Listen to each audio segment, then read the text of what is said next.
ਦੇਸ਼ ਦੁਨੀਆ 'ਚ ਵਸਦੇ ਪੰਜਾਬੀਆਂ ਨੂੰ ਜੀ ਆਇਆਂ। ਮੈਂ ਹਰਜਿੰਦਰ ਸਿੰਘ ਰੰਧਾਵਾ, ਤੁਸੀਂ ਦੇਖ ਰਹੇ ਹੋ ਪੰਜਾਬ ਟੈਲੀਵਿਜ਼ਨ। ਮੇਰੇ ਨਾਲ ਨੇ ਰਜੀਵ ਭਾਸਕਰ। ਭਾਸਕਰ ਸਾਹਿਬ, ਸਵਾਗਤ ਹੈ।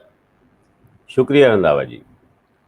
ਭਾਸਕਰ ਸਾਹਿਬ, ਇੱਕ ਵੱਡੇ ਅਧਿਕਾਰੀ ਦਾ ਬੇਅਦਬੀ ਮਾਮਲਿਆਂ ਤੋਂ ਬਾਅਦ ਦੀ ਗੋਲੀकांड ਦੇ ਸੰਦਰਭ ਵਿੱਚ ਆਇਆ ਬਿਆਨ ਧਿਆਨ ਮੰਗਦਾ ਹੈ। ਕਹਿੰਦੇ ਮੇਰਾ ਕਿਹੜਾ ਦਿਮਾਗ ਖਰਾਬ ਸੀ, ਮੈਂ ਲੁਧਿਆਣਿਓਂ ਮੌਕੇ ਤੇ ਪਹੁੰਚਿਆ। ਜਿਹੜੀ ਪੁਲਿਸ ਫੋਰਸ ਹੈ ਉਹ ਇੱਕ ਡਿਸਿਪਲਿਨਡ ਫੋਰਸ ਹੈ ਔਰ ਜੋ ਅਫਸਰਾਂ ਦਾ ਹੁਕਮ ਹੁੰਦਾ ਉਹੀ ਕੀਤਾ ਜਾਂਦਾ ਹੈ। ਮੈਨੂੰ ਮੇਰੇ ਡੀਜੀ ਦਾ ਹੁਕਮ ਸੀ ਤਾਂ ਮੈਂ ਉੱਥੇ ਗਿਆ। ਦੂਜਾ ਸਵਾਲ ਖੜਾ ਕਰਤਾ ਪਰਮਰਾਜ ਸਿੰਘ ਉਮਰਾ ਨੰਗਲ ਨੇ ਕਿ ਜੇ ਮੇਰਾ ਨਾਰਕੋ ਟੈਸਟ ਤਾਂ ਭਾਵੇਂ 5 ਵਾਰੀ ਕਰਵਾ ਲਓ, ਕੁੰਵਰ ਵਿਜੇ ਪ੍ਰਤਾਪ ਦਾ ਵੀ ਕਰਵਾਓ, ਉਹਦੇ ਏਜੰਡੇ 'ਚ ਕੀ ਸੀਗਾ ਤੁਹਾਨੂੰ ਸਭ ਨੂੰ ਕਲੀਅਰ ਹੋ ਗਿਆ। ਤੀਜੀ ਗੱਲ, ਉਹ ਕਹਿੰਦੇ ਕਿ ਹੁਕਮ ਤਾਂ ਮੈਜਿਸਟ੍ਰੇਟ ਨੇ ਦਿੱਤੇ ਸੀ, ਗੋਲੀ ਚਲਾਉਣ ਦੇ ਕਲੈਸ਼ ਹੋਇਆ, ਜੇ ਕਿਧਰੇ ਮੇਰੇ ਹੁਕਮ ਹੈ ਤਾਂ ਮੈਨੂੰ ਦਿਖਾ ਦਿਓ, ਮੈਂ ਦੇਣਦਾਰ ਹਾਂ। ਇਸ ਤੋਂ ਅੱਗੇ ਚੱਲੀਏ, ਦੂਜੀ ਖਬਰ ਲੈਣੀ ਬੜੀ ਜ਼ਰੂਰੀ ਆ। ਨਸ਼ਿਆਂ ਦੇ ਮਾਮਲੇ ਦੇ ਵਿੱਚ ਪਿਛਲੇ 10 ਸਾਲਾਂ 'ਚ ਕਾਫੀ ਸਮਾਂ ਵੱਡੇ ਅਕਾਲੀ ਆਗੂ ਘਿਰੇ ਰਹੇ। ਵੱਖਰੀ ਗੱਲ, ਉਹਦਾ ਕੁਝ ਨਹੀਂ ਨਿਕਲਿਆ, ਭਾਵੇਂ ਉਹ ਈਡੀ ਦੀਆਂ ਆਪਣੀਆਂ ਜਾਂਚਾਂ ਸੀਗੀਆਂ ਜਾਂ ਪੁਲਿਸ ਫੋਰਸ ਦੀ ਜਾਂਚ ਸੀ, ਭਾਵੇਂ ਕੁਝ ਵੀ ਸਪਸ਼ਟ ਨਹੀਂ, ਲੇਕਿਨ ਅਕਾਲੀ ਦਲ ਦੇ ਇੱਕ ਦੋ ਵੱਡੇ ਆਗੂ ਸਦਾ ਕਟਹਿਰੇ 'ਚ ਖੜੇ ਕੀਤੇ ਏਜੰਸੀਆਂ ਨੇ, ਲੋਕਾਂ ਨੇ, ਸਿਆਸਤਾਂ ਨੇ। ਹੁਣ ਅਕਾਲੀ ਦਲ ਵਾਲੇ ਕਾਂਗਰਸ ਤੇ ਹਮਲਾ ਬੋਲਦੇ ਆ ਨਸ਼ੇ ਦੇ ਮਾਮਲੇ 'ਚ, ਤੇ ਨਾਲ ਹੀ ਢੱਡਰੀਆਂ ਵਾਲੇ ਸਾਧ ਤੇ ਬੋਲਦੇ ਆ। ਮੈਂ ਮਾਫੀ ਚਾਹੁੰਦਾ, ਸਾਧ ਸੰਤ ਇੱਕੋ ਹੀ ਗੱਲ ਆ, ਲੇਕਿਨ ਸਵਾਲ ਤਾਂ ਇਹ ਆ ਕਿ ਸਾਡੀ ਡੇਰੇਦਾਰਾਂ ਦੀ ਪਰੰਪਰਾ ਵੀ ਅੱਜ ਨਾਜ਼ੁਕ ਦੌਰ 'ਚ ਦਾਖਲ ਹੋ ਗਈ ਆ। ਢੱਡਰੀਆਂ ਵਾਲੇ ਤੇ ਵੀ ਇਹ ਇਲਜ਼ਾਮ ਅਕਾਲੀ ਦਲ ਦੇ ਵਿਰਸਾ ਸਿੰਘ ਵਲਟੋਆ ਲਾਉਂਦੇ ਆ। ਬੜੀ ਸੰਜੀਦਗੀ ਨਾਲ ਸਮਝਣ ਦੀ ਕੋਸ਼ਿਸ਼ ਕਰਾਂਗੇ ਇਸ ਮਸਲੇ ਨੂੰ, ਲੇਕਿਨ ਇੱਕ ਅਪਡੇਟ ਭਾਸਕਰ ਸਾਹਿਬ ਕੋਲ ਸਿੱਧੂ ਬਨਾਮ ਕੈਪਟਨ ਬਨਾਮ ਬਾਜਵਾ ਬਨਾਮ ਬਾਗੀ ਬਨਾਮ ਹਾਈ ਕਮਾਂਡ ਉਹਦੇ ਵਿੱਚ ਵੀ ਹੈ, ਉਹ ਵੀ ਜਾਣਨ ਦਾ ਯਤਨ ਕਰਾਂਗੇ। ਭਾਸਕਰ ਸਾਹਿਬ, ਸਭ ਤੋਂ ਪਹਿਲਾਂ ਪਰਮਰਾਜ ਸਿੰਘ ਉਮਰਾ ਨੰਗਲ ਬੇਅਦਬੀ ਮਾਮਲਿਆਂ ਤੋਂ ਬਾਅਦ ਵਾਪਰੇ ਗੋਲੀकांड ਦੇ ਸੰਦਰਭ ਵਿੱਚ ਮਾਫ ਕਰਨਾ, ਫਰੀਦਕੋਟ ਦੀ ਅਦਾਲਤ ਵਿੱਚ ਜਦੋਂ ਲਿਖਤੀ ਸਹਿਮਤੀ ਦੇ ਦਿੰਦੇ ਆ ਕਿ ਮੇਰਾ ਨਾਰਕੋ ਟੈਸਟ ਕਰਵਾ ਲਓ, ਉਸ ਤੋਂ ਬਾਅਦ ਜਦੋਂ ਮੀਡੀਆ ਦੇ ਨਾਲ ਗੱਲ ਕਰਦੇ ਆ ਤਾਂ ਉਹਨਾਂ ਦੇ ਇੱਕ ਲਫ਼ਜ਼ ਦੇ ਅਰਥ ਕੀ ਹੋ ਸਕਦੇ ਆ ਕਿ ਅਸੀਂ ਡਿਸਿਪਲਿਨਡ ਫੋਰਸ ਦੇ ਸਿਪਾਹੀ ਆ, ਜੋ ਉੱਪਰੋਂ ਹੁਕਮ ਹੁੰਦਾ ਵਜਾਇਆ ਜਾਂਦਾ। ਇਹ ਮੇਰੇ ਸ਼ਬਦ ਨੇ, ਉਹਨਾਂ ਦਾ ਤਰੀਕਾ ਹੋਰ ਹੋ ਸਕਦਾ। ਮੇਰੇ ਡੀਜੀ ਨੇ ਮੈਨੂੰ ਹੁਕਮ ਦਿੱਤਾ ਸੀ, ਉਦਾਂ ਮੇਰਾ ਦਿਮਾਗ ਖਰਾਬ ਥੋੜੀ ਸੀ, ਮੈਂ ਲੁਧਿਆਣਿਓਂ ਚੱਲ ਕੇ ਪਹੁੰਚਿਆ। ਰੰਧਾਵਾ ਜੀ, ਸਿੱਟ ਦੀ ਜਿਹੜੀ ਇਨਵੈਸਟੀਗੇਸ਼ਨ ਹੈਗੀ ਹੈ, ਭਾਵੇਂ ਸਿੱਟਾਂ 3 ਸੀਗੀਆਂ। ਪਹਿਲੀ ਸਿੱਟ ਜਿਹੜੀ ਬਾਦਲ ਸਾਹਿਬ ਨੇ ਬਣਾਈ ਸੀਗੀ, ਦੂਜੀ ਸਿੱਟ ਉਹ ਜਿਹੜੀ ਕੁੰਵਰ ਵਿਜੇ ਪ੍ਰਤਾਪ ਵਾਲੀ ਸੀਗੀ, ਜਿਹਦੇ ਵਿੱਚ ਹਾਈ ਕੋਰਟ ਦਾ ਜਿਹਦਾ ਰਿਜੈਕਸ਼ਨ ਹੋਇਆ, ਤੇ ਹੁਣ ਤੀਜੀ ਸਿੱਟ ਬੈਠੀ ਹੈ। ਤਿੰਨੋਂ ਸਿੱਟਾਂ ਦਾ ਇਹੀ ਸੀਗਾ ਕਿ ਉੱਥੇ ਉਮਰਾ ਨੰਗਲ ਉਹਨਾਂ ਜਿਹੜੇ ਲੁਧਿਆਣੇ ਉਸ ਟਾਈਮ ਪੋਸਟਡ ਸੀਗੇ, ਉਹ ਕਿੱਦਾਂ ਕੋਟਕਪੂਰਾ ਬਿਬਲ ਕਲਾ ਪਹੁੰਚੇ ਔਰ ਉੱਥੇ ਫਾਇਰਿੰਗ ਹੋਈ। ਮੋਗਾ ਦੇ ਐਸਐਸਪੀ ਹੁੰਦੇ ਸੀਗੇ ਸਰਦਾਰ ਚਰਨਜੀਤ ਸਿੰਘ, ਉਹ ਕਿੱਦਾਂ ਉੱਥੇ ਪਹੁੰਚੇ ਮੌਕੇ ਤੇ ਉਹ ਵੀ ਗੋਲੀकांड ਦੇ ਵਿੱਚ ਆਰੋਪੀ ਬਣਾਏ ਗਏ। ਇੱਦਾਂ ਦੇ ਕੁਝ ਅਫਸਰ, ਖਾਸ ਅਫਸਰ ਸੀਗੇ ਜਿਨ੍ਹਾਂ ਦੀ ਡਿਊਟੀ ਉੱਥੇ ਨਹੀਂ ਸੀਗੀ, ਪਰ ਜਦ ਗੋਲੀਆਂ ਚੱਲਦੀ ਹੈ ਤੇ ਉਹ ਉੱਥੇ ਹੁੰਦੇ ਨੇ। ਬਹੁਤ ਟਾਈਮ ਤੋਂ ਸਿੱਟ ਇਸ ਗੱਲ ਨੂੰ ਇਨਵੈਸਟੀਗੇਟ ਕਰਨ ਦੀ ਕੋਸ਼ਿਸ਼ ਕਰ ਰਹੀ ਹੈ ਕਿ ਉਹ ਅਫਸਰ ਕਿੱਦਾਂ ਆਊਟ ਆਫ ਦੀ ਵੇ ਜਾ ਕੇ ਉੱਥੇ ਜਾਂਦੇ ਨੇ। ਉੱਥੇ ਕਿਹਾ ਜਾਂਦਾ ਹੈ ਕਿ ਪੀਸਫੁਲ ਪ੍ਰੋਟੈਸਟਰਸ ਦੇ ਉੱਤੇ ਗੋਲੀਆਂ ਚਲਾਈ ਜਾਂਦੀ ਹੈ, ਜਦ ਕਿ ਇਹ ਵੀ ਗੱਲ ਸਾਫ਼ ਹੈ ਕਿ ਉੱਥੇ ਗੋਲੀ ਚਲਾਉਣ ਤੋਂ ਪਹਿਲੇ ਲਾਠੀਚਾਰਜ ਦੇ ਆਰਡਰ ਵੀ ਹੋਏ ਸੀਗੇ। ਕਿ ਉਹ ਲਾਠੀਚਾਰਜ ਦੇ ਆਰਡਰ ਵੀ ਪੀਸਫੁਲ ਪ੍ਰੋਟੈਸਟਰਸ ਦੇ ਵਾਸਤੇ ਜਾਂ ਉਹਨਾਂ ਦੇ ਉੱਤੇ ਹੋਏ ਸੀਗੇ। ਹੁਣ ਗੱਲ ਆਉਂਦੀ ਹੈ ਕਿ ਵੀ ਇਹਨਾਂ ਨੂੰ ਆਰੋਪੀ ਬਣਾਇਆ ਗਿਆ, ਉਮਰਾ ਨੰਗਲ ਉਹਨਾਂ ਨੂੰ, ਚਰਨਜੀਤ ਉਹਨਾਂ ਨੂੰ, ਔਰ ਡੀਜੀ ਜਿਹੜੇ ਉਸ ਟਾਈਮ ਦੇ ਸੀਗੇ ਸੁਮੇਧ ਸਿੰਘ ਸੈਣੀ, ਉਹਨਾਂ ਨੂੰ। ਚਰਨਜੀਤ ਸ਼ਰਮਾ, ਮੈਂ ਤੁਹਾਨੂੰ ਚਰਨਜੀਤ ਸਿੰਘ ਸ਼ਰਮਾ ਲਿਖਦੇ ਹਾਂ, ਸ਼ਰਮਾ ਜੀ ਜੀ, ਪਰ ਉਹ ਚਲੋ ਪੱਗ ਬੰਨਦੇ ਨੇ ਤਾਂ ਚਰਨਜੀਤ ਸਿੰਘ ਸ਼ਰਮਾ ਵੀ ਲਿਖਦੇ ਨੇ ਉਹ ਕਈ ਵਾਰ। ਤੇ ਉਹਨਾਂ ਨੂੰ ਜਦ ਆਰੋਪੀ ਬਣਾਇਆ ਗਿਆ, ਉਹਨਾਂ ਨੂੰ ਜੇਲ੍ਹ ਦੇ ਅੰਦਰ ਵੀ ਜਾਣਾ ਪਿਆ। ਕੱਲ ਪਰਸੋਂ ਜਦ ਅਦਾਲਤ ਦੇ ਵਿੱਚ ਇਹ ਕੇਸ ਚੱਲਿਆ, ਨਾਰਕੋ ਟੈਸਟ ਦੀ ਗੱਲ ਚੱਲੀ ਕਿ ਡੀਜੀ ਦਾ ਚਰਨਜੀਤ ਸ਼ਰਮਾ ਉਹਨਾਂ ਦਾ ਤੇ ਉਮਰਾ ਨੰਗਲ ਉਹਨਾਂ ਦਾ ਨਾਰਕੋ ਟੈਸਟ ਕਰਾਇਆ ਜਾਏ। ਉਮਰਾ ਨੰਗਲ ਉਹਨਾਂ ਨੇ ਤੇ ਇਹ ਗੱਲ ਕਹਿਤੀ ਮੈਂ ਨਾਰਕੋ ਟੈਸਟ ਵਾਸਤੇ ਤਿਆਰ ਹਾਂ, ਪਰ ਡੀਜੀ ਸੁਮੇਧ ਸਿੰਘ ਸੈਣੀ ਤੇ ਚਰਨਜੀਤ ਸ਼ਰਮਾ ਉਹਨਾਂ ਨੇ ਸਾਫ਼ ਇਨਕਾਰ ਕਰਤਾ। ਹੁਣ ਜਿਹੜੀ ਅੱਜ ਸਟੇਟਮੈਂਟ ਉਮਰਾ ਨੰਗਲ ਉਹਨਾਂ ਦੀ ਛਪੀ ਹੈ ਕਿ ਮੈਨੂੰ ਕੋਈ ਦਿੱਕਤ ਨਹੀਂ, ਮੇਰਾ ਟੈਸਟ ਨਾਰਕੋ ਹੋ ਜਾਏ ਜਾਂ ਨਹੀਂ, ਪਰ ਨਾਲ ਦੇ ਨਾਲ ਜਿਹੜੇ ਆਈਟੀ ਦੇ ਪ੍ਰਮੁੱਖ ਮੈਂਬਰ ਸੀਗੇ, ਸਿੱਟ ਦੇ ਪ੍ਰਮੁੱਖ ਮੈਂਬਰ ਸੀਗੇ, ਉਹਨਾਂ ਕੁੰਵਰ ਵਿਜੇ ਪ੍ਰਤਾਪ ਸਿੰਘ ਜੋ ਹੁਣ ਨੌਕਰੀ ਛੱਡ ਚੁੱਕੇ ਨੇ ਔਰ ਆਮ ਆਦਮੀ ਪਾਰਟੀ ਦੇ ਮੈਂਬਰ ਨੇ, ਉਹਨਾਂ ਦਾ ਵੀ ਨਾਰਕੋ ਟੈਸਟ ਕਰਾਉਣਾ ਚਾਹੀਦਾ ਤਾਂ ਕਿ ਉਹਨਾਂ ਨੇ ਮੈਨੂੰ ਜਾਣਬੁੱਝ ਕੇ ਫਸਾਇਆ, ਕੀ ਕਾਰਨ ਸੀਗੇ, ਕੀ ਪੋਲੀਟੀਕਲ ਰੀਜ਼ਨ ਸੀਗੇ, ਕਿਉਂਕਿ ਹੁਣ ਉਹ ਪੋਲੀਟੀਸ਼ੀਅਨਸ ਬਣ ਚੁੱਕੇ ਨੇ, ਕਿ ਉਹਦੇ ਪਿੱਛੇ ਕੋਈ ਪੋਲੀਟੀਕਲ ਐਂਬੀਸ਼ਨ ਸੀਗੀ ਜਿਹਦੇ ਕਰਕੇ ਮੈਨੂੰ ਫਸਾਇਆ। ਜਿੱਥੇ ਤੱਕ ਮੇਰਾ ਫਰੀਦਕੋਟ ਜਾਣਾ ਉਸ ਦਿਨ ਗੋਲੀकांड ਦੇ ਟਾਈਮ, ਉਹ ਮੇਰੇ ਡੀਜੀ ਦੇ ਆਰਡਰ ਸੀਗੇ, ਅਸੀਂ ਡਿਸਪਲਿਨਡ ਫੋਰਸ ਦੇ ਮੈਂਬਰ ਹੈਗੇ ਆ। ਇਹ ਸਾਰੀ ਗੱਲਾਂ ਜਿਹੜੀ ਵੀ ਕੀਤੀ ਉਹ ਬਿਲਕੁਲ ਠੀਕ ਕੀਤੀ, ਪਰ ਨਾਲ ਦੇ ਨਾਲ ਉਹ ਇਹ ਵੀ ਕਹਿ ਗਏ ਕਿ ਡੀਜੀ ਦੇ ਆਰਡਰ ਸੀਗੇ, ਜੋ ਹਜੇ ਤੱਕ ਇਹ ਗੱਲ ਡੀਜੀ ਨੇ ਨਹੀਂ ਮੰਨੀ ਕਿ ਮੈਂ ਪਰਸਨਲੀ ਜਾਂ ਫੋਨ ਤੇ ਜਾਂ ਆਫੀਸ਼ੀਅਲ ਆਰਡਰ ਕੋਈ ਦਿੱਤੇ ਸੀਗੇ ਉਮਰਾ ਨੰਗਲ ਉਹਨਾਂ ਨੂੰ ਕਿ ਉੱਥੇ ਜਾਓ ਤੇ ਜਾ ਕੇ ਤੁਸੀਂ ਉੱਥੇ ਸਾਰਾ ਕੰਮਕਾਜ ਕਰੋ। ਪਰ ਇਸ ਗੱਲ ਦਾ ਵੀ ਖੁਲਾਸਾ ਅੱਜ ਤੱਕ ਨਹੀਂ ਹੋਇਆ ਕਿ ਇਹ ਡੀਜੀ ਦੇ ਆਰਡਰ ਆਫੀਸ਼ੀਅਲ ਯਾਨੀ ਰਿਟਨ ਆਰਡਰ ਸੀਗੇ ਜਾਂ ਫਿਰ ਟੈਲੀਫੋਨ ਕਰਕੇ ਹੈਲੋ ਕਰਕੇ ਕਿਹਾ ਸੀ ਵੀ ਜਾਓ। ਨਾਰਮਲੀ ਪੁਲਿਸ ਦੇ ਵਿੱਚ ਜਦ ਐਦਾਂ ਦੇ ਆਰਡਰ ਇਸ਼ੂ ਕੀਤੇ ਜਾਂਦੇ ਨੇ ਤੇ ਉਹ ਇੱਕ ਰਿਟਨ ਆਰਡਰ ਹੁੰਦੇ ਨੇ, ਔਰ ਰਿਟਨ ਆਰਡਰ ਦੇ ਰਾਹੀਂ ਹੀ ਸੀਨੀਅਰ ਅਫਸਰਾਂ ਨੂੰ ਇੱਕ ਜਗ੍ਹਾ ਤੋਂ ਦੂਜੀ ਜਗ੍ਹਾ ਤੈਨਾਤ ਕੀਤਾ ਜਾਂਦਾ ਹੈ। ਚਲੋ ਇਹ ਗੱਲ ਤੇ ਹਜੇ ਕੋਰਟ ਦੇ ਵਿੱਚ ਇਨਵੈਸਟੀਗੇਸ਼ਨ ਦੇ ਦੌਰਾਨ ਨਿਕਲ ਕੇ ਆਏਗੀ ਕਿ ਉਹ ਰਿਟਨ ਆਰਡਰ ਸੀਗੇ, ਪਰ ਹੁਣ ਡੀਜੀ ਸੁਮੇਧ ਸਿੰਘ ਸੈਣੀ ਉਹਨਾਂ ਨੂੰ ਵੀ ਸ਼ਿਫਟ ਇਹ ਗੱਲ ਐਕਸਪਲੇਨ ਕਰਨੀ ਪਏਗੀ ਕਿ ਉਹਨਾਂ ਨੇ ਕਿਸ ਆਧਾਰ ਤੇ ਸਿਰਫ ਉਮਰਾ ਨੰਗਲ ਉਹਨਾਂ ਨੂੰ ਹੀ ਆਰਡਰ ਇੱਦਾਂ ਦੇ ਇਸ਼ੂ ਕੀਤੇ ਕਿ ਤੁਸੀਂ ਉੱਥੇ ਜਾਓ, ਔਰ ਜਿੱਥੇ ਤੱਕ ਕਿ ਗੋਲੀ ਚਲਾਉਣ ਦਾ ਹੁਕਮ ਹੈ ਇਹ ਉਮਰਾ ਨੰਗਲ ਉਹਨਾਂ ਦਾ ਹੈ ਕਿ ਉੱਥੇ ਮੌਕੇ ਤੇ ਜਿਹੜੇ ਐਸਡੀਐਮ ਮੌਜੂਦ ਸੀਗੇ ਉਹਨਾਂ ਨੇ ਗੋਲੀ ਚਲਾਉਣ ਦਾ ਹੁਕਮ ਦਿੱਤਾ ਸੀਗਾ। ਇਹ ਗੱਲ ਤੇ ਖੈਰ ਹਜੇ ਤੱਕ ਕਲੈਰੀਫਾਈ ਹੋ ਜਾਏਗੀ, ਪਰ ਐਸਡੀਐਮ ਜਿਹੜੇ ਮੌਕੇ ਦੇ ਸੀਗੇ ਉਹ ਇਸ ਗੱਲ ਤੋਂ ਪਹਿਲੇ ਹੀ ਮੁਕਰ ਚੁੱਕੇ ਨੇ ਕਿ ਮੈਂ ਕੋਈ ਆਰਡਰ ਇੱਦਾਂ ਦੇ ਦਿੱਤੇ ਸੀਗੇ। ਯਾਨੀ ਇਸ ਇਨਵੈਸਟੀਗੇਸ਼ਨ ਦੇ ਵਿੱਚ ਜਿਹੜਾ ਗੁੰਝਲ ਪਿਆ ਹੋਇਆ ਉਹ ਗੁੰਝਲ ਭਾਵੇਂ ਹੌਲੇ ਕਰਕੇ ਖੁੱਲ ਰਿਹਾ ਹੈ, ਉਹਦੇ ਰੀਜ਼ਨ ਭਾਵੇਂ ਪੋਲੀਟੀਕਲ ਹੋਣ, ਪਰ ਹੁਣ ਲੱਗਦਾ ਹੈ ਕਿ ਕੋਈ ਨਹੀਂ। ਭਾਸਕਰ ਸਾਹਿਬ ਇਹ ਗੱਲ ਬਿਲਕੁਲ ਸੱਚ ਆ ਕਿ ਸਥਿਤੀ ਨਾਜ਼ੁਕ ਬਣ ਗਈ ਸੁਮੇਧ ਸਿੰਘ ਸੈਣੀ ਲਈ ਜਦੋਂ ਉਹਨਾਂ ਨੇ ਸਾਫ਼ ਲਫ਼ਜ਼ਾਂ ਦੇ ਵਿੱਚ ਇਹ ਕਹਿਤਾ ਕਿ ਉੱਪਰੋਂ ਅਫਸਰਾਂ ਦਾ ਹੁਕਮ ਸੀ। ਹੁਣ ਸੁਮੇਧ ਸੈਣੀ ਐਕਸਪਲੇਨ ਕਰਨ ਇਸ ਗੱਲ ਨੂੰ ਕਿ ਇਹ ਕਿਵੇਂ ਸੰਭਵ ਹੈ ਕਿ ਉਹ ਜੋ ਵੀ ਵਾਪਰ ਰਿਹਾ, ਜੇਕਰ ਸੱਚਮੁੱਚ ਉੱਪਰਲੇ ਅਫਸਰਾਂ ਦੇ ਹੁਕਮ ਸੀਗੇ ਤਾਂ ਥੱਲੇ ਹਰ ਚੀਜ਼ ਲਈ ਜ਼ਿੰਮੇਵਾਰ ਕੌਣ ਆ?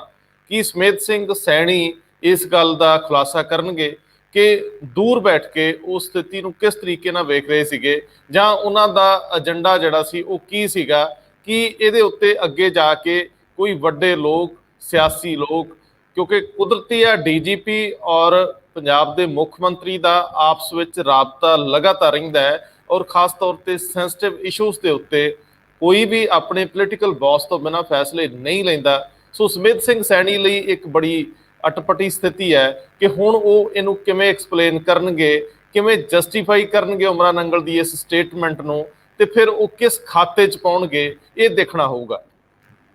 ਬਿਲਕੁਲ ਰੰਧਾਵਾ ਜੀ, ਇਹ ਇਨਵੈਸਟੀਗੇਸ਼ਨ ਹੁਣ ਜਿੱਥੇ ਜਾਣੀ ਚਾਹੀਦੀ ਸੀ, ਤੁਹਾਨੂੰ ਯਾਦ ਹੋਏਗਾ ਜਦ ਕੁੰਵਰ ਵਿਜੇ ਪ੍ਰਤਾਪ ਉਹਨਾਂ ਇਹਦੀ ਇਨਵੈਸਟੀਗੇਸ਼ਨ ਕਰ ਰਹੇ ਸੀਗੇ ਤੇ ਇਹ ਮੰਨਿਆ ਜਾ ਰਿਹਾ ਸੀਗਾ ਕਿ ਬੜੀ ਛੇਤੀ ਡੀਜੀਪੀ ਉਸ ਟਾਈਮ ਦੇ ਜਿਹੜੇ ਸੁਮੇਧ ਸੈਣੀ ਉਹਨਾਂ ਸੀਗੇ ਉਹਨਾਂ ਦਾ ਇੰਟਰੋਗੇਸ਼ਨ ਜਾਂ ਉਹਨਾਂ ਦੇ ਨਾਲ ਪੁੱਛਗਿੱਛ ਹੋਏਗੀ।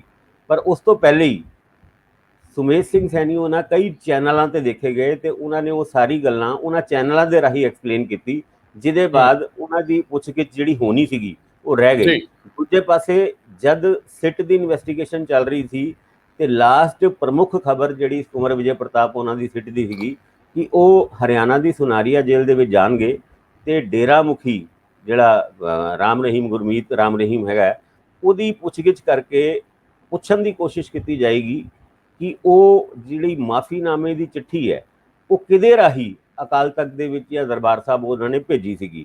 ਪਰ ਉਹ ਸਾਰੀ ਇਨਵੈਸਟੀਗੇਸ਼ਨ ਉੱਥੇ ਹੀ ਰੁਕ ਜਾਂਦੀ ਹੈ, ਔਰ ਉਸ ਇਨਵੈਸਟੀਗੇਸ਼ਨ ਤੇ ਰੁਕਣ ਤੋਂ ਬਾਅਦ ਫਿਰ ਤੁਹਾਨੂੰ ਸਿੱਧਾ ਹੀ ਖਬਰ ਮਿਲਦੀ ਹੈ ਕਿ ਹਾਈ ਕੋਰਟ ਨੇ ਸਾਰੀ ਇਨਵੈਸਟੀਗੇਸ਼ਨ ਨੂੰ ਖਾਰਿਜ ਹੀ ਕਰਤਾ। ਇਹ ਜਿਹੜਾ ਪੀਰੀਅਡ ਹੈਗਾ, ਇਸ ਪੀਰੀਅਡ ਦੇ ਵਿੱਚ ਕੀ ਪੋਲੀਟੀਕਲ ਗਤੀਵਿਧੀਆਂ ਹੋਈ ਜਿਹਦੇ ਕਰਕੇ ਉਹ ਇਨਵੈਸਟੀਗੇਸ਼ਨ ਜਿਹੜੀ ਲੱਗਦਾ ਸੀਗਾ ਕਿ ਸਹੀ ਦਿਸ਼ਾ ਦੇ ਵਿੱਚ ਜਾ ਰਹੀ ਹੈ ਪਰ ਅਚਾਨਕ ਰੁਕ ਜਾਂਦੀ ਹੈ। ਰੁਕਣ ਤੋਂ ਬਾਅਦ ਕੁੰਵਰ ਵਿਜੇ ਪ੍ਰਤਾਪ ਦੀ ਫਜ਼ੀਅਤ ਹੁੰਦੀ ਹੈ, ਉਹ ਉਸ ਗੱਲ ਨੂੰ ਦਿਲ 'ਚ ਲੈ ਜਾਂਦੇ ਨੇ, ਉਹ ਰਿਜ਼ਾਈਨ ਕਰ ਦਿੰਦੇ ਨੇ, ਉਹ ਆਮ ਆਦਮੀ ਪਾਰਟੀ ਜੁਆਇਨ ਕਰ ਜਾਂਦੇ ਨੇ, ਉਹ ਹੁਣ ਸਿਸਟਮ ਨੂੰ ਸਾਫ਼ ਕਰਨ ਦੀ ਗੱਲ ਕਰਦੇ ਨੇ। ਇਹ ਸਾਰਾ ਕੁਝ ਜਿਹੜਾ ਹੋਇਆ ਉਹਦੇ ਵਿੱਚ ਹਜੇ ਵੀ ਕਈ ਗੱਲਾਂ ਇੱਦਾਂ ਦੀ ਹੈਗੀ ਹੈ ਜੋ ਲੋਕ ਅਸੀਂ ਤੁਸੀਂ ਨਹੀਂ ਜਾਣਦੇ, ਔਰ ਹੌਲੇ ਕਰਕੇ ਉਹ ਗੱਲਾਂ ਵੀ ਬਾਹਰ ਆਉਣਗੀਆਂ ਤੇ ਪਤਾ ਲੱਗੇਗਾ ਕਿ ਕਿਸ ਤਰ੍ਹਾਂ ਪੋਲੀਟੀਕਲ ਕਨੈਕਸ਼ਨ ਦਾ ਯੂਜ਼ ਕਰਕੇ ਸਿਰੇ ਤੋਂ ਪਟਰੀ ਤੋਂ ਉਤਾਰਿਆ ਗਿਆ।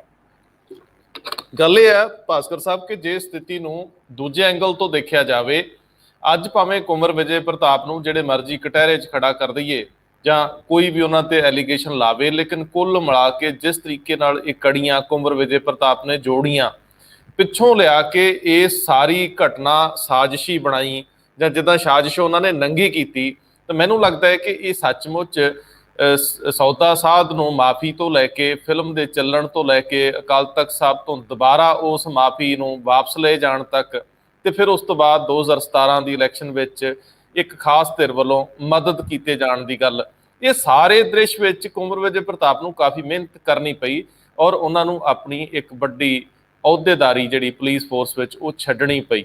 ਸਿਆਸਤ ਵਿੱਚ ਕੱਲ ਨੂੰ ਕੀ ਹੁੰਦਾ ਕੋਈ ਨਹੀਂ ਜਾਣਦਾ, ਪਰ ਜਿਹੜੀ ਉਹਨਾਂ ਦੇ ਕੋਲ ਹੱਥਲੀ ਪੋਸਟ ਸੀ ਉਹਦੀ ਉਹਨਾਂ ਨੇ ਕੁਰਬਾਨੀ ਦਿੱਤੀ ਆ। ਵੱਖਰੀ ਗੱਲ ਹੈ ਕਿ ਉਹਨਾਂ ਦਾ ਨਿੱਜੀ ਆ ਔਰ ਇਹ ਨਿੱਜਵਾਦ ਹੈ ਕਿ ਇਹਦੇ 'ਚ ਉਹਨਾਂ ਨੇ ਕੀ ਸੋਚ ਕੇ ਫੈਸਲਾ ਲਿਆ, ਅੱਗੇ ਦੇ ਹਾਲਾਤ ਉਹਨਾਂ ਨੂੰ ਕਿਹੋ ਜਿਹੇ ਲੱਗ ਰਹੇ ਸੀ ਤਾਂ ਕਿ ਉਹਨਾਂ ਨੇ ਪੁਲਿਸ ਫੋਰਸ ਹੀ ਛੱਡ ਦਿੱਤੀ, ਜਾਂ ਉਹਨਾਂ ਦੇ ਮਨ ਤੇ ਕਿਹੋ ਜਿਹੇ ਅਸਰ ਹੋਏ। ਪਰ ਕੁੱਲ ਮਿਲਾ ਕੇ ਅੱਜ ਜਿਸ ਮੋੜ ਤੇ ਇਹ ਜਾਂਚ ਖੜੀ ਆ, ਉੱਥੇ ਕੁਝ ਨਾ ਕੁਝ ਤਾਂ ਸਾਹਮਣੇ ਆਊ, ਕਿਸੇ ਨਾ ਕਿਸੇ ਨੂੰ ਤਾਂ ਜ਼ਿੰਮੇਵਾਰੀ ਲੈਣੀ ਪਊਗੀ। ਜਿਸ ਤਰੀਕੇ ਨਾਲ ਭਾਵੇਂ ਵਿੰਗੇ ਤਰੀਕੇ ਨਾਲ ਹੀ ਪਰਮਰਾਜ ਸਿੰਘ ਉਮਰਾ ਨੰਗਲ ਨੇ ਅੱਜ ਇਹ ਗੱਲ ਤਸਲੀਮ ਕਰ ਲਈ, ਕਬੂਲ ਲਈ ਕਿ ਅਫਸਰਾਂ ਦੇ ਹੁਕਮ ਤੋਂ ਬਿਨਾਂ ਤੁਹਾਨੂੰ ਪਤਾ ਪੁਲਿਸ ਵਿੱਚ ਕੁਝ ਨਹੀਂ ਹੁੰਦਾ, ਤੇ ਮੈਨੂੰ ਮੇਰੇ ਡੀਜੀ ਨੇ ਕਿਹਾ ਸੀ ਹੋਰ ਮੇਰਾ ਦਿਮਾਗ ਖਰਾਬ ਥੋੜੀ ਸੀ। ਇਸੇ ਤਰੀਕੇ ਨਾਲ ਕੋਈ ਫਰਸਟ੍ਰੇਟਡ ਬੰਦਾ, ਕਿਉਂਕਿ ਅਦਾਲਤਾਂ ਦੇ ਚੱਕਰ ਥਕਾ ਦਿੰਦੇ ਆ, ਜਾਂਚਾਂ ਦੇ ਚੱਕਰ ਤੁਹਾਨੂੰ ਮਾਨਸਿਕ ਰੋਗੀ ਬਣਾ ਦਿੰਦੇ ਆ। ਪੁਲਿਸ ਫੋਰਸ ਦੇ ਵਿੱਚ ਜਿਹੜਾ ਤੁਹਾਡੀ ਥਾਣੇਦਾਰੀ ਰੋਹਬ ਹੁੰਦਾ, ਅਹੁਦਾ ਕੋਈ ਵੀ ਹੋਵੇ, ਉਹ ਜਦੋਂ ਇਸ ਤਰੀਕੇ ਨਾਲ ਰਾਹਾਂ 'ਚ ਰੁਲਦਾ ਹੈ ਨਾ, ਫਿਰ ਬੰਦਾ ਆਊਟ ਆਫ ਫਰਸਟ੍ਰੇਸ਼ਨ ਕਈ ਵਾਰੀ ਆਪਣੇ ਮਨ ਦੀ ਵੇਦਨਾ ਬੋਲ ਦਿੰਦਾ ਹੈ। ਸੋ ਤੁਹਾਨੂੰ ਲੱਗਦਾ ਹੈ ਕਿ ਅਗਲੇ ਦਿਨਾਂ 'ਚ ਕਈ ਸੱਚ ਐਸੇ ਨੰਗੇ ਹੋ ਸਕਦੇ ਆ ਜਿਹੜੇ ਅਜੇ ਤੱਕ ਦੱਬੇ ਨੇ, ਧੂੜ ਫੱਕਦੇ ਨੇ, ਜਿਨ੍ਹਾਂ ਦਾ ਅਜੇ ਕੁਝ ਸਿਰਾ ਨਹੀਂ ਮਿਲਦਾ।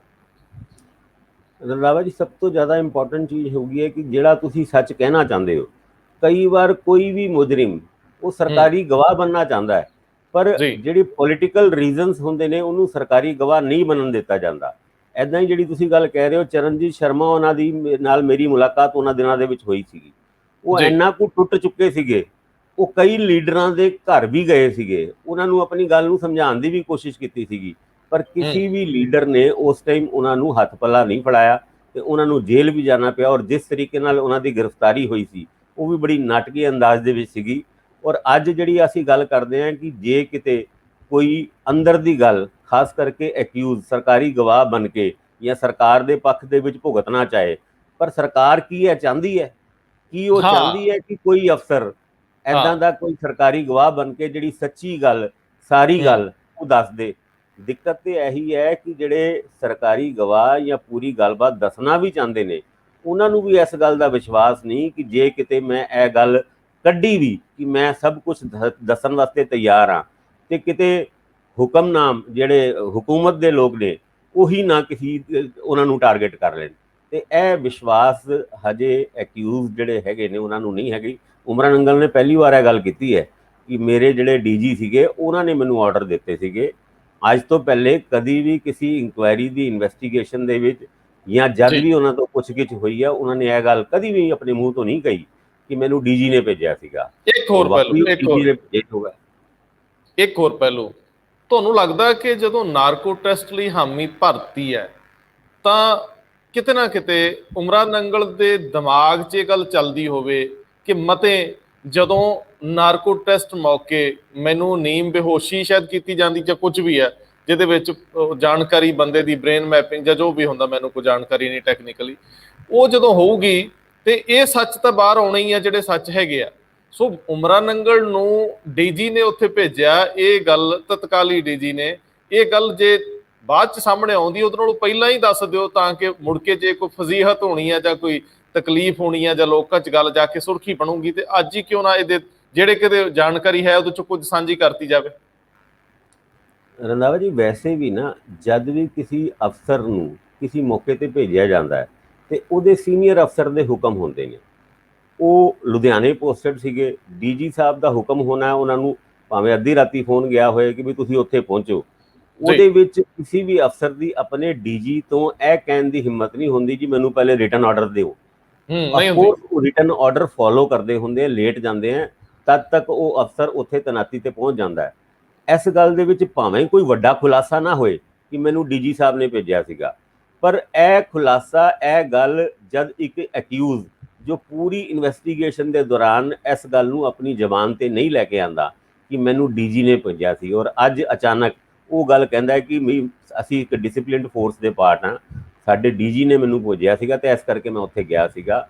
ਇਸ ਇਨਵੈਸਟੀਗੇਸ਼ਨ ਦਾ ਇਹ ਇੱਕ ਅੱਛਾ ਇੱਕ ਨੁਕਤਾ ਜ਼ਰੂਰ ਹੋ ਸਕਦਾ ਹੈ, ਪਰ ਇਹ ਇੱਕ ਸੁਭਾਵਿਕ ਦੀ ਗੱਲ ਵੀ ਹੈਗੀ ਹੈ ਕਿ ਉਹ ਡੀਜੀ ਨੇ ਹੀ ਭੇਜਿਆ ਹੋਵੇਗਾ। ਪਰ ਨਹੀਂ ਹੁਣ ਨਹੀਂ ਨਹੀਂ ਅੱਗੇ ਸਰ, ਦੀ ਚੋਣ ਬਣਨ ਦੀ ਇਹਦੇ ਵਿੱਚ ਇੱਕ ਪਹਿਲੂ ਅਕਸਰ ਵੇਖਿਆ ਜਾਂਦਾ ਹੈ ਕਿ ਜਿਹੜੇ ਲੋਕ ਸਰਕਾਰਾਂ 'ਚ ਹੁੰਦੇ ਆ, ਉਹ ਹੁਣ ਮਿਨਿਸਟਰ ਜਾਂ ਮੁੱਖ ਮੰਤਰੀ, ਉਹਨਾਂ ਦੇ ਆਪਣੇ ਨਿੱਜੀ ਪੁਲਿਸ ਅਫਸਰ ਔਰ ਖਾਸ ਤੌਰ ਤੇ ਪ੍ਰਸ਼ਾਸਨਿਕ ਅਧਿਕਾਰੀ ਨਿੱਜੀ ਪਸੰਦ ਨਾਪਸੰਦ ਵੀ ਹੁੰਦੇ। ਕਈ ਵਾਰੀ ਜਿਹੜਾ ਤੁਹਾਡਾ ਸਿਸਟਮ ਹੈ ਉਹਦੇ ਬਾਹਰੋਂ ਦੀ ਵੀ ਕਿਸੇ ਨੂੰ ਕਹਿ ਦਿੱਤਾ ਜਾਂਦਾ ਯਾਰ ਆ ਦੇਖ ਆਈ ਜਾ ਕੇ।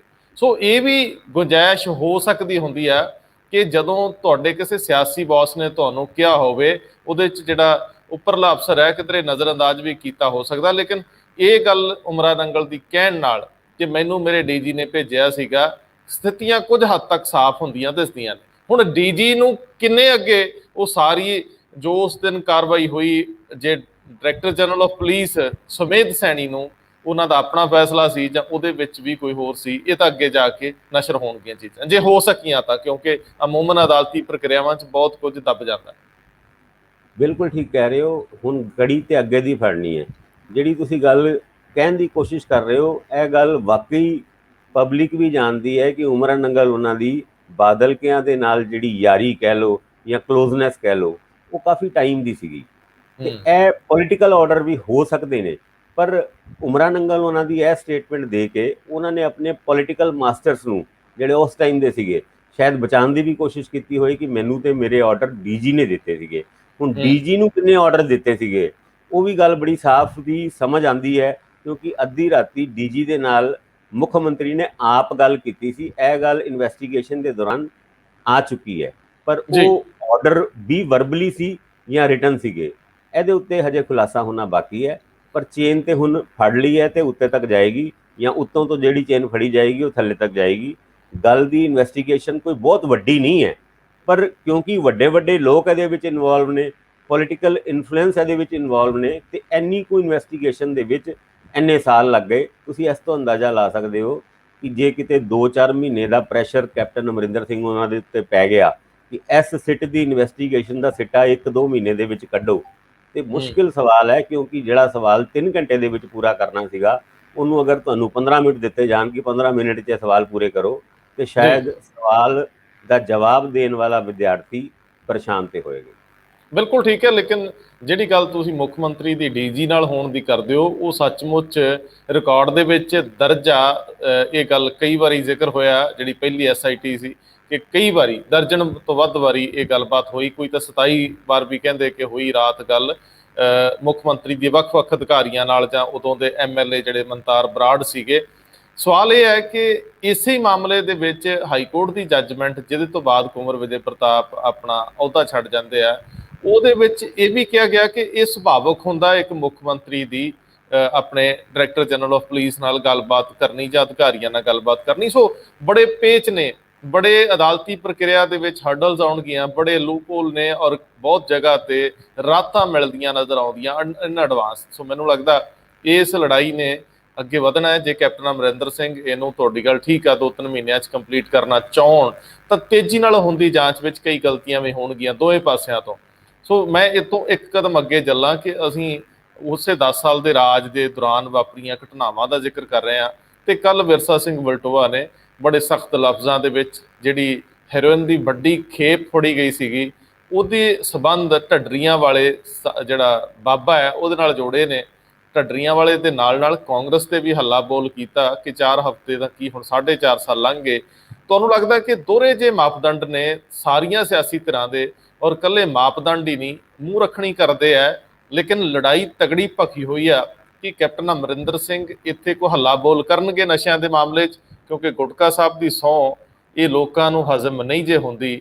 ਇਹਦੇ ਉੱਤੇ ਕੈਪਟਨ ਅਮਰਿੰਦਰ ਸਿੰਘ ਸਿੱਧੇ ਲੋਕਾਂ ਵੱਲੋਂ ਘੇਰੇ ਗਏ ਆ ਤੇ ਘਿਰੇ ਹੋਏ ਨਜ਼ਰ ਆ ਰਹੇ।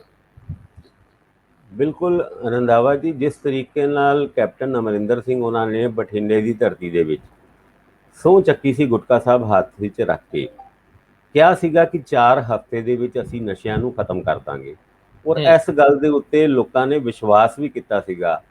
ਔਰ ਉਸ ਵਿਸ਼ਵਾਸ ਨੂੰ ਰੱਖਣ ਵਾਸਤੇ ਕੈਪਟਨ ਸਾਹਿਬ ਨੇ ਮੁੱਖ ਮੰਤਰੀ ਬਣਦੇ ਹੀ ਇੱਕ ਐਸਟੀਐਫ ਬਣਾਈ ਸੀਗੀ, ਜਿਹਦੇ ਵਿੱਚ ਹਰਪ੍ਰੀਤ ਸਿੱਧੂ ਉਹਨਾਂ ਨੇ ਸਪੈਸ਼ਲੀ ਡੈਪੂਟੇਸ਼ਨ ਤੋਂ ਬੁਲਾ ਕੇ ਉਹਨਾਂ ਨੂੰ ਉਹਦਾ ਮੁਖੀ ਬਣਾਇਆ ਸੀ। ਹਰ ਜ਼ਿਲ੍ਹੇ ਦੇ ਵਿੱਚ ਐਸਟੀਐਫ ਦੀ ਇੱਕ ਵੱਖਰੀ ਟੀਮ ਬਣੀ ਸੀ ਔਰ ਕੁਝ ਜਿਹੜੀ ਤਰੱਕੀ ਜਾਂ ਕੁਝ ਉਪਲਬਧੀਆਂ ਉਸ ਐਸਟੀਐਫ ਦੀ ਟੀਮ ਦੀ ਹੈਗੀ ਵੀ ਸੀ। ਇਨਵੈਸਟੀਗੇਸ਼ਨ ਚੱਲੀ, ਇੱਕ ਰਿਪੋਰਟ ਬਣੀ, ਉਹ ਰਿਪੋਰਟ ਹਾਈ ਕੋਰਟ ਦੇ ਵਿੱਚ ਦਿੱਤੀ ਗਈ। ਲਿਫਾਫਾ ਬੰਦ ਸੀਗਾ, ਬੰਦ ਲਿਫਾਫਾ ਸਰਕਾਰ ਨੂੰ ਦਿੱਤਾ, ਸਰਕਾਰ ਨੇ ਐਕਸ਼ਨ ਟੇਕਨ, ਰਿਪੋਰਟ ਸਬਮਿਟ ਕੀਤੀ। ਇਹ ਸਭ ਕੁਝ ਰਾਤ ਦੇ ਹਨੇਰੇ ਦੇ ਵਿੱਚ ਹੀ ਹੋਇਆ। ਉਹ ਰਾਤ ਦੇ ਹਨੇਰੇ ਦੇ ਵਿੱਚ ਇਸ ਕਰਕੇ ਕਵਾਂਗੇ ਕਿ ਕੁਝ ਨਹੀਂ ਪਤਾ ਉਸ ਰਿਪੋਰਟ ਦੇ ਵਿੱਚ ਕੀ ਸੀਗਾ, ਕੁਝ ਨਹੀਂ ਪਤਾ ਸਰਕਾਰ ਨੇ ਕੀ ਐਕਸ਼ਨ ਲਿੱਤਾ। ਭਾਵੇਂ ਸਿੱਧੂ ਉਹਨਾਂ ਨੇ ਉਸ ਗੱਲ ਦਾ ਖੁਲਾਸਾ ਕੀਤਾ ਹੋਏ ਕਿ ਉਸ ਰਿਪੋਰਟ ਦੇ 34ਵੇਂ ਪੰਨੇ ਦੇ ਵਿੱਚ ਇਹ ਕੁਝ ਲਿਖਿਆ ਸੀਗਾ ਜੋ ਇੱਕ ਅਕਾਲੀ ਲੀਡਰ ਦੇ ਖਿਲਾਫ ਜਾਂਦਾ ਹੈ, ਪਰ ਉਹ ਹਜੇ ਆਫੀਸ਼ੀਅਲੀ ਕਿਸੇ ਨੂੰ ਕੁਝ ਨਹੀਂ ਪਤਾ।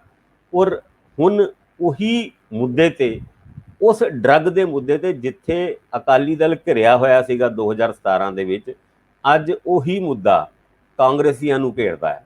ਉਹੀ ਅਕਾਲੀ ਦਲ ਮੁੜ ਅਕਾਲੀਆਂ ਨੂੰ ਪੈਂਦਾ ਹੈ ਕਿ ਵੀ ਕਿੱਥੇ ਗਏ ਤੁਹਾਡੀ ਸਹੁੰ ਕਿੱਥੇ ਗਈ। ਔਰ ਹੁਣ ਢੰਡਰੀਆ ਵਾਲਿਆਂ ਦੇ ਨਾਲ ਵੀ ਅਕਾਲੀਆਂ ਦਾ ਜਾਂ ਅਕਾਲ ਤਖਤ ਦਾ ਕਹੀਏ ਜਾਂ ਜਿਹੜਾ ਧਾਰਮਿਕ ਸੰਬੰਧ ਕੋਈ ਬਹੁਤ ਵਧੀਆ ਨਹੀਂ ਹੈਗੇ।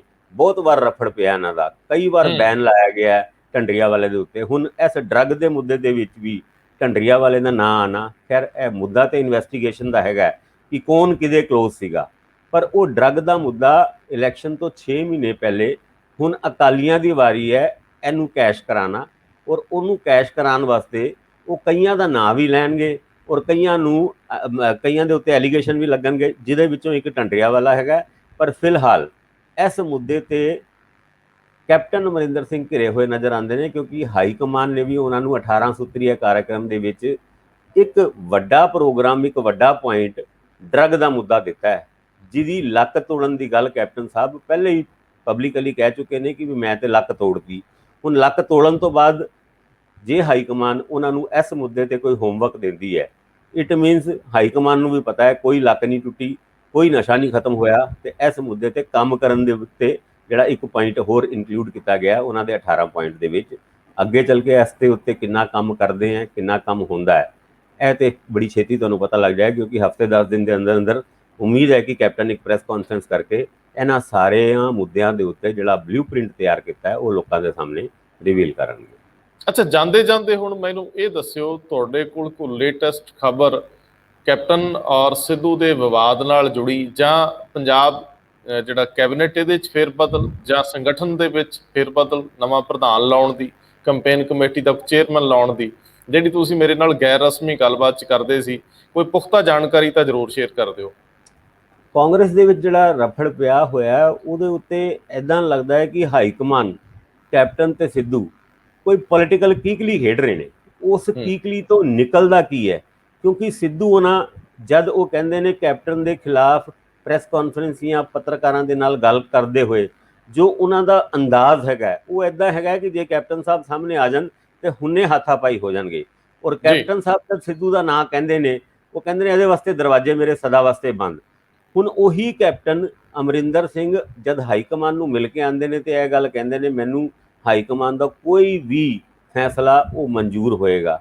ਦੂਜੇ ਪਾਸੇ ਗੱਲਾਂ ਦੂਜੀ ਤਰਫ ਤੁਰਨ ਲੱਗ ਜਾਂਦੀ ਹੈ ਵੀ ਸਿੱਧੂ ਦਾ PPCC ਪ੍ਰਧਾਨ ਬਣਾਇਆ ਜਾਣਾ, ਕੈਪਟਨ ਦਾ ਕੰਟੀਨਿਊ ਕਰਨਾ। ਉਹਨਾਂ ਹਾਲਾਤਾਂ ਦੇ ਵਿੱਚ ਜਦ ਆਮ ਜਨਤਾ ਇਸ ਗੱਲ ਨੂੰ ਚੰਗੀ ਤਰ੍ਹਾਂ ਜਾਣਦੀ ਹੈ ਵੀ ਇਹ ਦੋਨੋਂ ਇਕੱਠੇ ਨਹੀਂ ਚੱਲ ਸਕਦੇ, ਪਰ ਕੋਈ ਨਾ ਕੋਈ ਪੋਲੀਟੀਕਲ ਕੀਕਲੀ ਦੀ ਤਿਆਰੀ ਤੇ ਹਾਈ ਕਮਾਨ ਨੇ ਵੀ ਕੀਤੀ ਹੈ।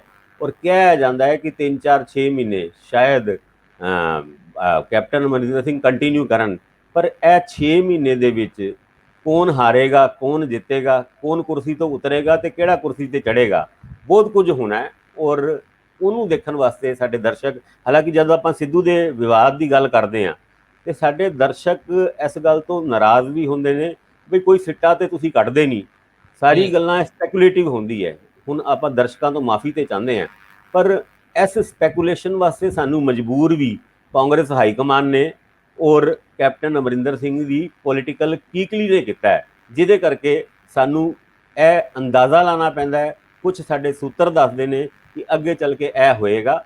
ਸਾਡੀ ਤੁਹਾਡੇ ਤਰਫ ਜਿਹੜੀ ਜਾਣਕਾਰੀ ਦਿੱਤੀ ਜਾਂਦੀ ਹੈ, ਤੁਹਾਨੂੰ ਜਾਣਕਾਰੀ ਦਿੱਤੀ ਜਾਂਦੀ ਹੈ, ਉਹਦੇ ਵਿੱਚ ਬਹੁਤ ਸਾਰੀ ਗੱਲਾਂ ਸੱਚੀਆਂ ਵੀ ਹੁੰਦੀਆਂ, ਪਰ ਉਹ ਕਈ ਵਾਰ ਫੈਸਲੇ ਜਦ ਫਾਈਨਲ ਹੋਣ ਤੋਂ ਪਹਿਲੇ ਚੇਂਜ ਹੁੰਦੇ ਨੇ। ਉਹਦੇ ਵਾਸਤੇ ਕਸੂਰਵਾਰ ਅਸੀਂ ਨਹੀਂ ਹੈਗੇ ਆ, ਇਹ ਚੀਜ਼ਾਂ ਤੇ ਜੀ ਬੜੀ ਪੋਲਿਟਿਕਸ ਦੇ ਵਿੱਚ ਬੜੀ ਨਾਰਮਲ ਜੀ ਹੈਗੀ। ਭਾਸਕਰ ਸਾਹਿਬ, ਤੁਸੀਂ ਬੜੇ ਵਿਸਥਾਰ ਨਾਲ ਦੋਸਤਾਂ ਮਿੱਤਰਾਂ ਨੂੰ ਵੀ ਗੱਲ ਸਮਝਾਤੀ ਹੈ ਕਿ ਨਿਯੋਮੀ ਹੋਣਾ ਵੱਖਰੀ ਗੱਲ ਆ, ਲੇਕਿਨ ਗ੍ਰਹਿਆਂ ਦਾ ਬਦਲ ਜਾਣਾ ਵੱਖਰੀ ਚੀਜ਼ ਆ। ਔਰ ਇੱਕ ਹੋਰ ਪਹਿਲੂ ਆ ਕਿ ਸੱਚਮੁੱਚ ਹੀ ਸਿਆਸਤ ਦੇ ਵਿੱਚ ਪਲ ਪਲ ਗੇਮ ਬਦਲਦੀ ਰਹਿੰਦੀ ਹੈ। ਜਿਹੜੀ ਇਨਫੋਰਮੇਸ਼ਨ ਹੁੰਦੀ ਆ, ਇਨਫੋਰਮੇਸ਼ਨ ਵੀ ਸਾਡੇ ਵਰਗੇ ਜਿੰਨੇ ਵੀ ਮੰਚ ਹੈਗੇ ਉਹਨਾਂ ਨੂੰ ਇਨਫੋਰਮੇਸ਼ਨ ਮੁਹੱਈਆ ਵੀ ਕਰਾਈ ਜਾਂਦੀ ਹੈ। ਇੱਕ ਤਰ੍ਹਾਂ ਦਾ ਤਰੀਕਾ ਇਹ ਹੈ ਕਿ ਕਈ ਤਰ੍ਹਾਂ ਆਪਣੀ ਇਨਫੋਰਮੇਸ਼ਨ ਬਾਹਰ ਸੁੱਟਣਾ ਚਾਹੁੰਦੀਆਂ ਨੇ ਔਰ ਕਈਆਂ ਕੋਲੋਂ ਕਢਵਾਉਣੀ ਪੈਂਦੀ ਆ। ਸਾਰੇ ਜਿਹੜੇ ਪੋਲੀਟੀਕਲ ਰਿਲੇਸ਼ਨਸ ਹੁੰਦੇ, ਖਾਸ ਤੌਰ ਤੇ ਮੀਡੀਆ ਔਰ ਵੱਡੇ ਪੋਲੀਟੀਸ਼ੀਅਨਸ ਦੇ, ਇਹ ਠੀਕ ਠਾਕ ਹੀ ਰਹਿੰਦੇ ਆ। ਭਾਵੇਂ ਤੁਸੀਂ ਪਰਦੇ ਤੇ ਜਿਸ ਤਰੀਕੇ ਨਾਲ ਮਰਜ਼ੀ ਵਿਚਰਦੇ ਹੋ, ਹਰ ਕੋਈ ਆਪਣੀ ਜਾਣਕਾਰੀ ਅੱਧੀ ਅਧੂਰੀ ਭਾਵੇਂ ਦੇ ਦਿੰਦਾ। ਔਰ ਦੂਜੀ ਗੱਲ ਸਭ ਤੋਂ ਅਹਿਮ ਕਿ ਇੱਕ ਰੌਲਾ ਇਹ ਵੀ ਚੱਲਦਾ ਰਿਹਾ, ਸਿੱਧੂ ਨੂੰ ਪ੍ਰਧਾਨ ਲਾਇਆ ਜਾ ਸਕਦਾ ਹੈ, ਬਾਜਵਾ ਨੂੰ ਕੰਪੇਨ ਕਮੇਟੀ ਦਾ ਚੇਅਰਮੈਨ ਲਾਇਆ ਜਾ ਸਕਦਾ, ਪ੍ਰਤਾਪ ਸਿੰਘ ਬਾਜਵਾ ਨੂੰ, ਔਰ ਕੈਪਟਨ ਅਮਰਿੰਦਰ ਸਿੰਘ ਬਤੌਰ ਮੁੱਖ ਮੰਤਰੀ ਪਾਵਰਫੁਲ ਤਰੀਕੇ ਨਾਲ ਅੱਗੇ ਵੱਧਦੇ ਰਹਿਣਗੇ। ਮਤਲਬ ਪੂਰਾ ਮਿਕਸ ਤੁਹਾਨੂੰ ਸਵਾਦ ਮਿਲੂਗਾ। ਖੈਰ, ਸਵਾਦ ਨਾਲੋਂ ਹੁਣ ਪੰਜਾਬੀ ਕਾਹਲੇ ਆ ਕਿ ਕੁਝ ਬਦਲਾਅ ਹੋਵੇ, ਕੁਝ ਨਾ ਕੁਝ ਬਦਲੇ ਇੱਥੇ। ਲੇਕਿਨ ਇਹੀ ਲੋਕ ਨੇ ਜਿਹੜੇ ਦਹਾਕਿਆਂ ਤੋਂ ਸਿਆਸਤ ਵਿੱਚ ਹੈ, ਇਹਨਾਂ ਦੇ ਸੁਭਾਅ ਅੱਗੇ ਕਦੇ ਬਦਲੇ ਤਾਂ ਨਹੀਂ। ਹੁਣ ਇਹਨਾਂ ਤੋਂ ਕੀ ਉਮੀਦ ਕਰੀਏ? ਹਾਂ, ਅਹੁਦੇ, ਡੈਜ਼ਿਗਨੇਸ਼ਨ ਔਰ ਇਹਨਾਂ ਦੇ ਮਹਾਂਦਰੇ ਬਦਲ ਜਾਂਦੇ ਆ, ਉਮਰ ਦੇ ਨਾਲ ਚਿਹਰੇ ਤੇ ਅਸਰ ਹੋ ਜਾਂਦਾ ਹੈ, ਤੋਰ ਦਾ ਫਰਕ ਪੈ ਜਾਂਦਾ। ਭਾਸਕਰ ਸਾਹਿਬ, ਬਹੁਤ ਮਿਹਰਬਾਨੀ। ਧੰਨਵਾਦ ਜੀ।